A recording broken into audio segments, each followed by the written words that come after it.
welcome to another day in Paradox. Today, as promised, I want to discuss the paradoxical relationship between art and science.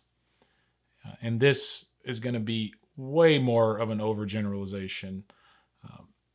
And it's going to be a very quick version of things that I have read, that I have paid attention to, not only as a career in psychology has aimed me in being a therapist, but prior to that, my career in literature and teaching English, reading poetry, mythology, prose, etc. Obviously, I'm a student of Jung. In that regard, I like the idea of archetypes, but those things all connected to me because of my literary past. And my interest in psychology really was born from that interest. The greatest stories, the greatest poems, the greatest myths include these people or these divine beings, however, whatever it is that we're looking at, the human or the superhuman, that were wrestling with something that was unseen, that were existing where their values were competing and having to make very difficult choices and dealing with the outcome and the consequences of those choices. And, you find yourself as someone who is consuming this, and we may have seen different mediums now, but the story is a part of human existence. I mean, we see it now in these series, the television series as they're developing. I mean, people can stick with a layered plot and complicated and paradoxical characters, and they can just stick with them, and they can find something worthwhile, something redeeming. And I certainly want to talk about that in great detail in future episodes, the sort of ability to find redemption in imperfect characters.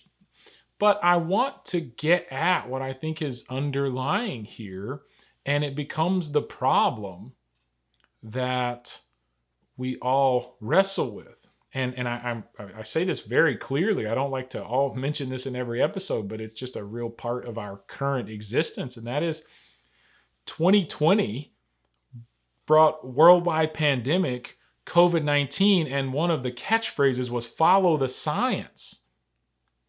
But if COVID-19 taught us anything, it's that science starts behind the eight ball at best.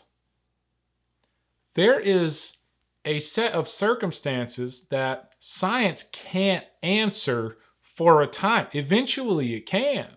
And we saw the most rapid set of vaccines ever in the history of the world take place because COVID-19. And that doesn't mean that science is problematic because it can't answer all questions immediately, but it does reveal that science can't answer all questions.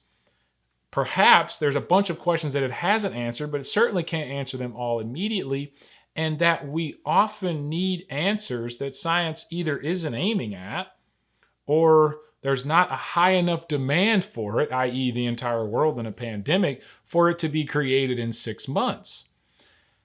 And this is where sort of the paradox exists, because you do have people, and I've read many of those people. Sam Harris is one that I've read. Richard Dawkins is one that I have read. That Daniel Dennett is one that I have read. People heard of Christopher Hitchens. I think they were considered the four horsemen of the apocalypse, referring to the biblical term.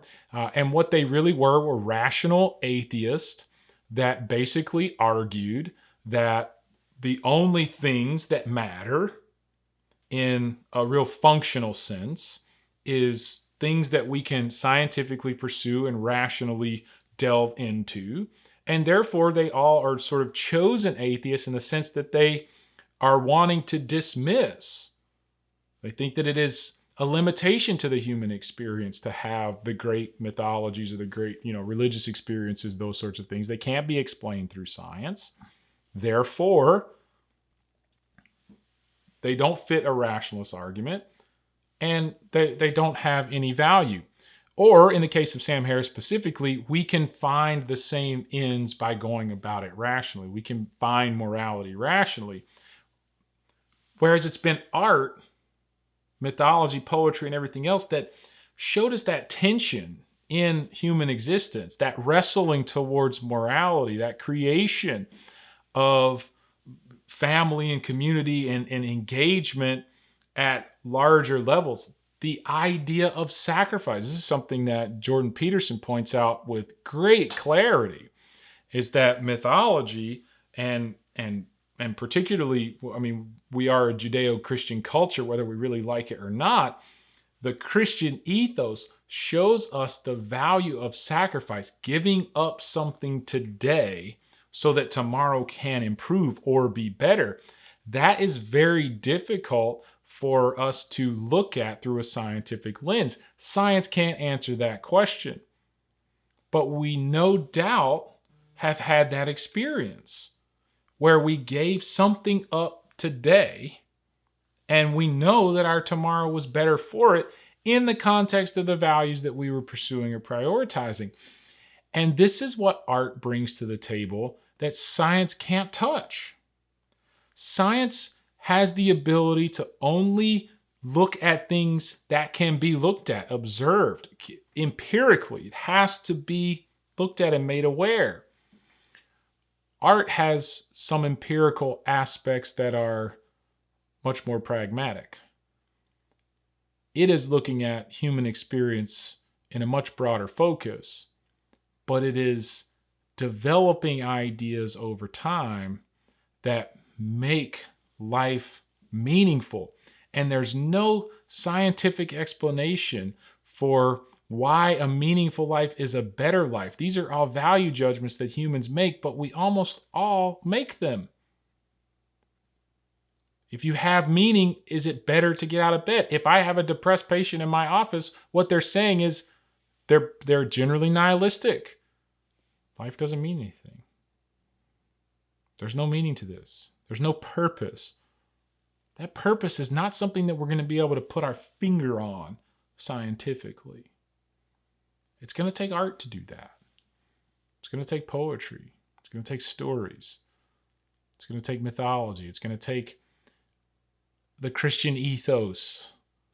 It's going to be something that characterizes our life, that gives it richness, that gives it depth, that science just is not going to touch very well.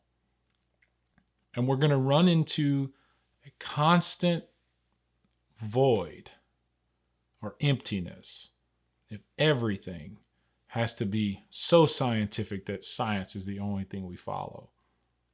Because if science is the only thing we can follow, then there will always be more unknown than there is known.